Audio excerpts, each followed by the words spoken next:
Hey everybody, good afternoon. Thought I would bring a question to you, but before I ask the question, and I really want you, please, when you're done watching this, give me some feedback in the comments, email me. So before I do that though, I wanted to answer a question that got sent to me.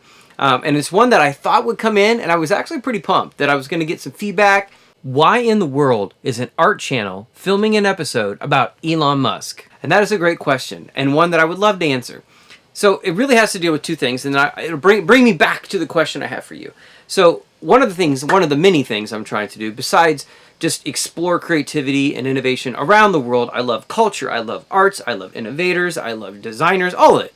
But one of the things at the core, I'm not going to lie, I used to be an art educator, so I love art teachers, and I love the arts. So I want to save art education. I want to save the arts teachers. And one way to do that is to prove what's happening in the arts rooms is affecting everything outside of the art room.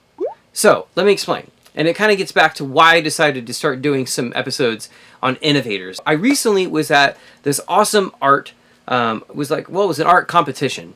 And I was asked to come speak, which I love to come speak at events. And I hear this all the time. So I'm there about to get ready to go up and speak. And the gentleman got up there before me. He was the CEO of a big electric company, and he's an engineer by trade. Gets up, and one of the first things he says, "Hey, I love the art. It's amazing what you guys are doing with painting and drawing and sculpting and everything. It blows my mind." And this is the sentence. This is part of what I really want to know if you relate to this or if you've heard people say this. So he says, "I love art, but I am terrible at it. Here it is. I am not creative at all. I'm not creative at all. I don't understand creativity, but you obviously have it." And of course, if you know anything about me, I get up there to speak, and it's like one of the first things I address, which is, that's not true. You are very creative. One of the things I'm trying to tackle is, what is happening, right? I don't know about you, but when I went to school, everything's in a separate silo, right? Math, reading, English, science, technology. Even with our acronym that everybody loves, STEM and STEAM even, we're still like putting everything in a pretty little category, right? You eventually, by middle school age, like that 12, 13, maybe 15, you start seeing the separation, right? You have the arts people, the music, drama, and then you have oh no, I'm not that, so I must be like science or math or whatever. What blows my mind is that outside of school systems and outside of that mindset, it doesn't exist, but we carry it with us, right? At least that's the way I see it. And so for me, I'm fascinated by innovation. But what I see, right, encased in innovation, at the core of innovation is creativity. And that's my bread and butter. I love innovation. I love innovative people. I listen to a podcast that I cannot get enough of called How I Built This. You probably have heard of it. If you haven't, go check it out. It's just business owners and people who invent and create, entrepreneurs. And everything I hear about their stories is risk, it's innovating, it's being creative, it's thinking on your feet, it's taking, again, I say it again, massive risk. And I hear that from artists. I hear that it's just a creative process. So what I see is that learning that skill set, right? Because at the core of what's happening in an art room, for example, is creativity. It's just opening up your mind to what's possible.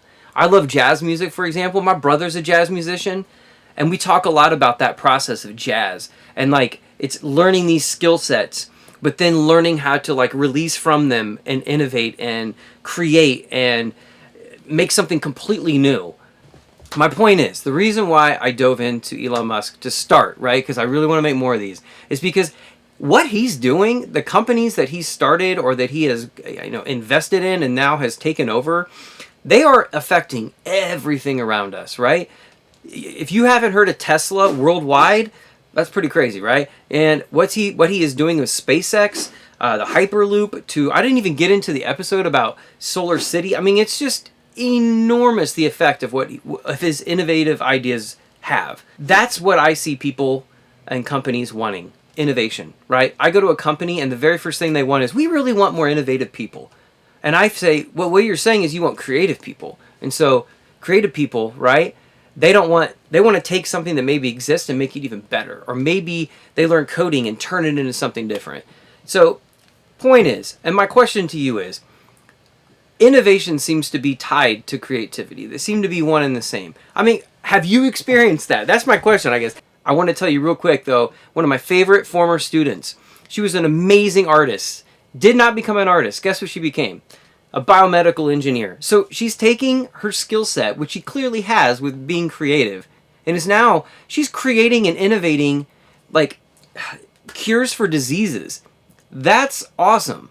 And that started, in my opinion, in the art room. I'm going to brag for a minute. Point is, check out those 2 episodes on Elon Musk. I really want your feedback on it. Is it something that you can use? And I hope it's something that maybe you learn a little bit more about him and about, where he came from, a little bit of background, and also just kind of how he started his companies, because these companies are creating crazy innovation. And that's being creative. Food for thought, right? Otherwise, have an awesome, awesome day, and I cannot wait to see you again. And please subscribe. Man, you guys help me out so much when you subscribe and when you give me feedback, comments. I love it. Until next time, guys, be outrageous.